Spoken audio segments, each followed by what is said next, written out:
India के पास ना बुमराह है ना जायसवाल और इंडिया की बैटिंग बड़ी अच्छी है। पिच पाकिस्तान कैसी बनवाता है, ये सबसे बड़ा सवाल है। आप देखेंगे कि इंडिया फंसा हुआ आपको दिखाई देगा। क्यों पाकिस्तान को एक बड़ा झटका लगा है और किंग बाबर आजम ने क्यों अपने आप को कहा कि मुझे किंग कहना छोड़ दें। अस्सलाम वालेकुम नाजरीन। अस्सलाम वालेकुम नाजरीन। ट्राई सीरीज से पहले पाकिस्तान को एक बड़ा झटका लगा है और पाकिस्तान के 3 अहम तरीन खिलाड़ियों को सजा मिली है। बाबर आजम किंग के खिताब से अब क्यों घबराना शुरू हो गए हैं, इस पे भी बात की जाएगी। इसके अलावा बुमराह और जायसवाल टीम से बाहर हो गए हैं। इंडिया को भी झटका लगा है, पाकिस्तान को झटका लगा है तो इंडिया को भी बहुत बड़ा झटका लगा है। और अब इंडिया किस स्ट्रेटजी के साथ मैदान में उतरेगा, क्योंकि उसके साथ बुमराह और जायसवाल नहीं होंगे, इस पर आज हम सुहेल साहब गुफ्तगू करेंगे। सबसे पहले आपके पास आते हैं, पाकिस्तान को ट्राई नेशन सीरीज में एक बड़ा झटका लगा है। आगे चैंपियन ट्रॉफी है, ट्राई नेशन सीरीज में लोग सारी टीमें तैयारियां कर रही हैं। पाकिस्तान को ये जो बड़ा झटका लगा है और 3 खिलाड़ियों को, सऊद शकील, शहनशाह अफरीदी और कामरान गुलाम को सजा मिली है, इसके पीछे लॉजिक क्या है? क्या वो पुरानी सीरीज में जो पुरानी टसल चली आ रही है, क्या मामला क्या हुआ है? नहीं, असल में ये वाकया शुरू हुआ था साउथ अफ्रीका से, जब क्लासन के साथ थोड़ा सा नोकझोंक हुई थी हमारे पाकिस्तानी प्लेयर्स की। और फिर यहाँ पे कल के मैच में जब 28वें ओवर में वो जो साउथ अफ्रीकन बैट्समैन थे वो रन ले रहे थे और वो टकराए थे शहनशाह अफरीदी के साथ, तो उनका आपस में हुआ था। ये आईसीसी के रूल्स के खिलाफ है। और इसी तरह जब वो आउट हुए थे तो सऊद शकील ने आके उनको टॉन्ट करते हुए भी आपने देखा होगा। तो ये जो है ये आईसीसी के कोड ऑफ कंडक्ट के खिलाफ है।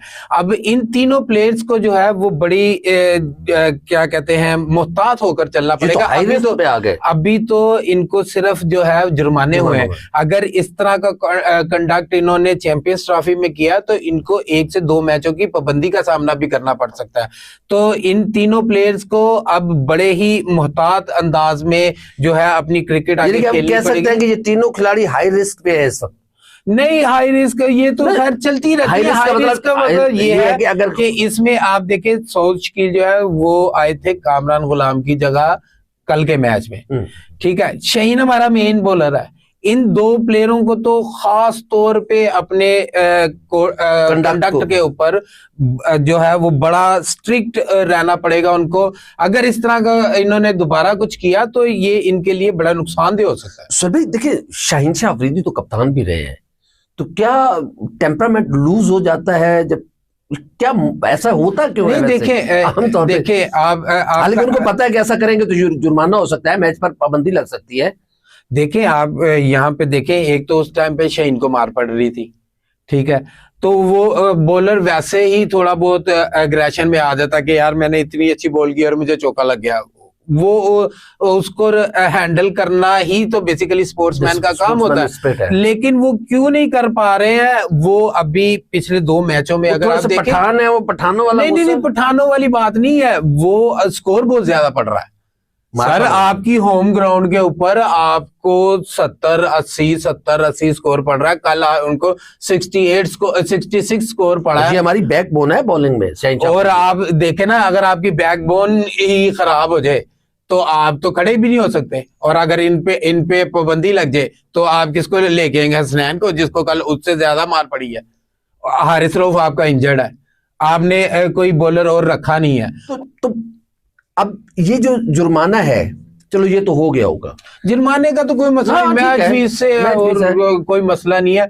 लेकिन पाबंदी के हवाले से जो है वो इनको कोई एक मजीद एक गलती या एक एग्रेशन, अभी इनको एक माइनस पॉइंट मिला है। अगर 1-2 और मिल गए तो इन पे 2 मैचों तक की पाबंदी भी लग सकती है। आईसीसी के रूल्स में है कि अगर वो बार बार एक ही कंडक्ट करते हैं तो उसको पाबंदी का सामना करना पड़ सकता है। आप क्या समझते हैं? शहनशाह अफरीदी पठान है, उन्हें अगले मैच में फिर मार पड़ जाती है, तो पठान गुस्से में आ गया तो फिर क्या होगा? फिर सुसर वाला हाल होगा। सुसर से थोड़ा सा सीखना चाहिए शहनशाह अफरीदी को। और देखिए, स्पोर्ट्समैन स्पिरिट यही है कि अपने जज्बात पे आप काबू रखें। और शहनशाह अफरीदी साहब अब यंग प्लेयर तो नहीं है कि कल कला के बच्चे एक्सपीरियंस है, दो बार कप्तान रह चुके हैं कप्तान और है, लाहौर कलंदर की कप्तानी काफी देर से कर रहे हैं। चलो अगले टॉपिक पे आते हैं। बहरहाल सऊद शकील, शहनशाह अफरीदी और कामरान गुलाम को अब बहुत ज्यादा एहतियात करना होगी। अगर कोई ज्यादती कर भी ले तो बर्दाश्त करना होगा, अदरवाइज आपने सामने से एग्रेशन दिखाया तो फिर झगड़ा है और झगड़े के नतीजे में आप पर मजीद सख्तियां हो सकती है। ये किंग साहब क्यों इस लकब से पीछे हट रहे हैं और घबरा रहे हैं काफी कि भाई मुझे किंग ना कहो, क्या कहानी क्या है? आप देखिए ना कि वो बेचारे का आगे बैड फेस चल रहा है, आप उसको किंग करके ना उसको ना वो आप पीछे धकेलते हैं। टीज करना तो एक अलग चीज है ना, उसको पीछे धकेलते हैं। मतलब उसने खुद कहा कि यार देखिए मैंने जितने भी रन्स किए हैं या वो किंग वाला जो मामला है वो पास्ट है, अगर मैं वहीं फंसा रहूंगा तो मैं आगे कैसे जाऊंगा? मुझे वो माजी हो गया, वो जितने स्कोर मैंने किए जो मेरी खिदमात है पाकिस्तान के लिए वो माजी हो गया, मुझे आगे जाना है। तो आपकी मेहरबानी मुझे किंग कहना छोड़े, जब मैं अपना कैरियर एंड कर लूंगा तब आप देख लीजिएगा कि मैं किंग हूं कि नहीं हूं। ये तो उन्होंने कहा ना, लेकिन उनको किंग मैं थोड़ी कह रहा हूं, कप्तान साहब कह रहे हैं, रिजवान साहब उनको पीछे धकेल रहे हैं फिर किंग कह के। देखें हम सब उसको किंग कहते हैं, उसकी बुनियादी वजह यह है कि उसकी सर्विसेज है पाकिस्तान के लिए, और मुझे ऐसे लगता है कि इस तरह के जुमले बाबर को नहीं बोलने चाहिए। वो क्यों कि आपका जो ये सिस्टम है ना इतना खराब है कि ये बाबर को ना माजी कर देंगे। आप उठा के देख लें, सईद अनवर को उठा के देख लें, सकलैन को देख लें। आप लोग कहेंगे सकलैन ने बहुत क्रिकेट खेली, सकलैन का जब पीक टाइम था उस टाइम उसको जब बाहर निकला है उसके बाद उसकी वापसी नहीं हुई। सईद अनवर पाकिस्तान में ऐसा प्लेयर पैदा ना हुआ ना होगा, पता नहीं कब होगा, अगर हुआ भी तो नहीं होगा। बाबर की टाइमिंग, अगर आप मैच करने जाए सईद अनवर के साथ तो टाइमिंग बहुत अच्छी है, लेकिन जो उसके पास एक टेक्निक थी ना कि वो तेज भी खेलता था, वो स्लो भी खेलता था, वो हर तरह का शॉट लगाने की एबिलिटी रखता था और पिच पे खड़े होने की भी एबिलिटी रखता था। वो एबिलिटी अभी तक आपके किसी प्लेयर में नहीं। बाबर आजम साहब को घर से भी सीखना चाहिए कि उनके 2 कजन इसी वजह से बाहर हुए, कुछ अपने इस तरह की आप देखें ना, उसने अगर अपने मुंह से कहा कि मुझे किंग ना कहा करें तो इसका मतलब वो सीख रहा है। वो कह रहा है कि भाईजान मुझे इस जोन से बाहर निकलने दे, आपकी मेहरबानी मुझे स्कोर करने दे, आप मुझे किंग। वो जैसे शाहिद अफरीदी को होता था ना, उसने पिच पे आना तो लोगों ने बूम बूम के नारे लगाने हैं, वो बेचारा अंडर प्रेशर ही रहता था कि भाईजान अब मैं छक्का ना मारा ना तो वहां ने कहना की करता पे। मतलब आप अपने प्लेयर को खुद जो है वो कर रहे हैं, और यहाँ पे एक 50 और एक सेंचुरी आने की देर है। कल का जो मैच है ना, बेशक उसने 23 स्कोर किया, आप उसकी बैटिंग देखें और पिछले 10 मैचेस की उसकी बैटिंग निकाल के देखें।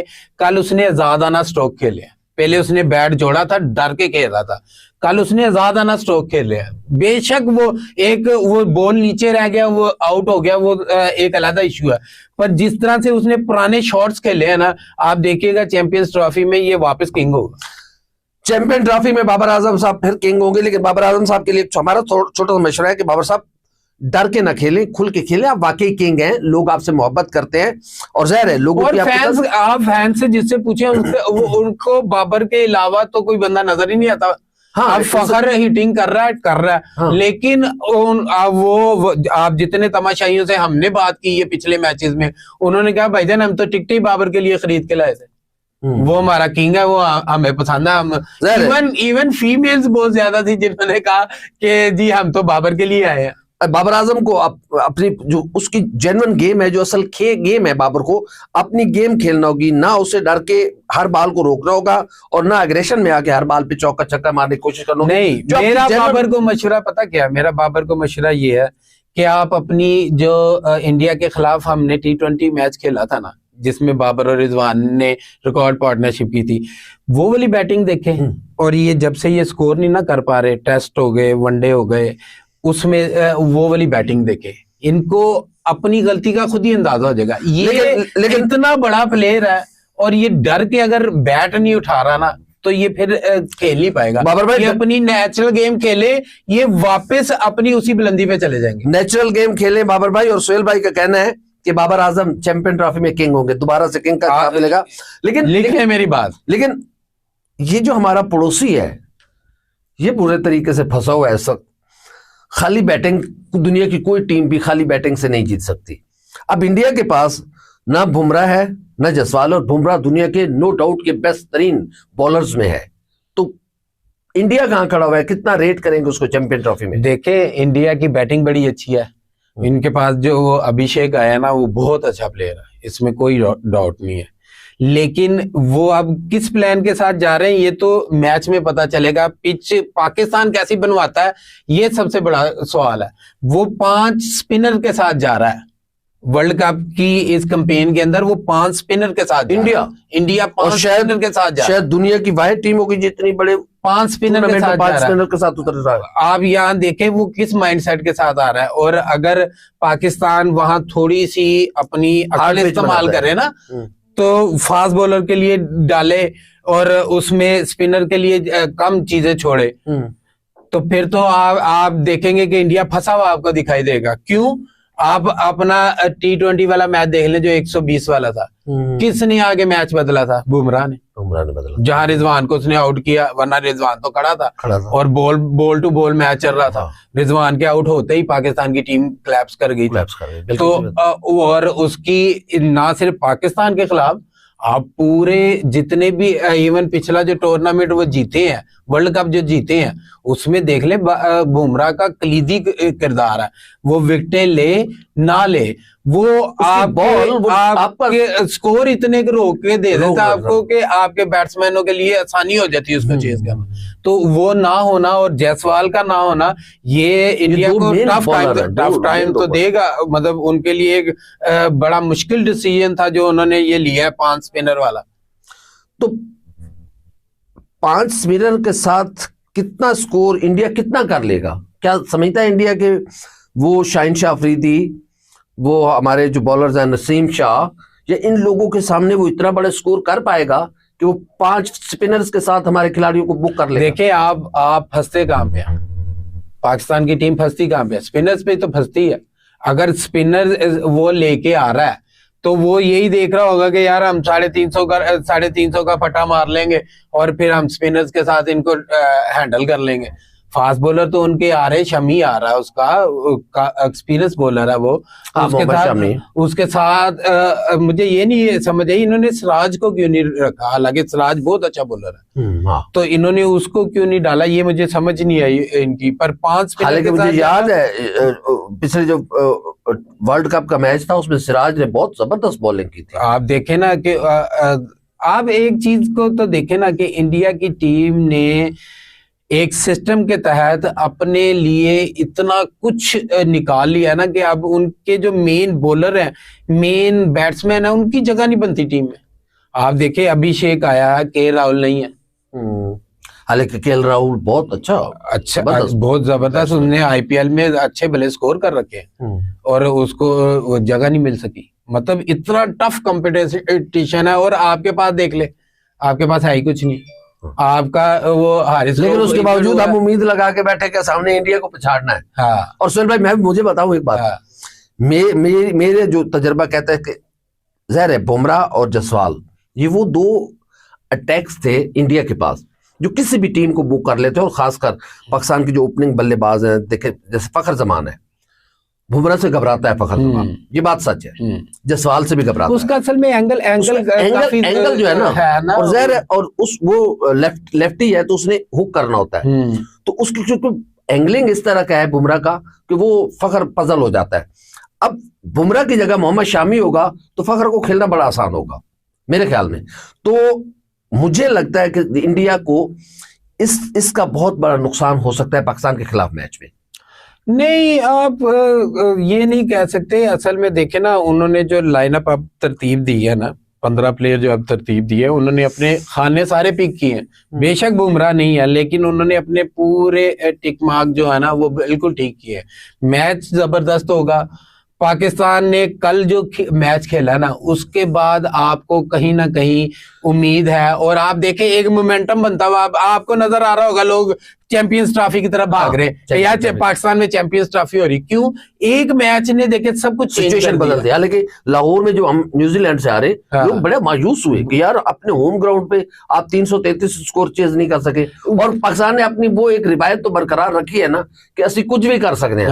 333 पे हार गए, 353 पे विन कर गए। ये तो खैर पाकिस्तान का चलता ही रहेगा। आप देखेंगे कि यहाँ पे भी दुबई में भी, पिंडी में, और जो बाकी कराची में पहला मैच है उसमें भी आपको अप्स एंड डाउन्स नजर आने हैं, अप्स एंड डाउन नजर आने हैं। बहुत शुक्रिया, सुहेल अब्बास साहब हमारे साथ मौजूद थे और बड़ा अहम तरीन उन्होंने एक बात की कि चैंपियन ट्रॉफी में दोबारा आपको बाबर आजम एक किंग के रूप में नजर आएंगे।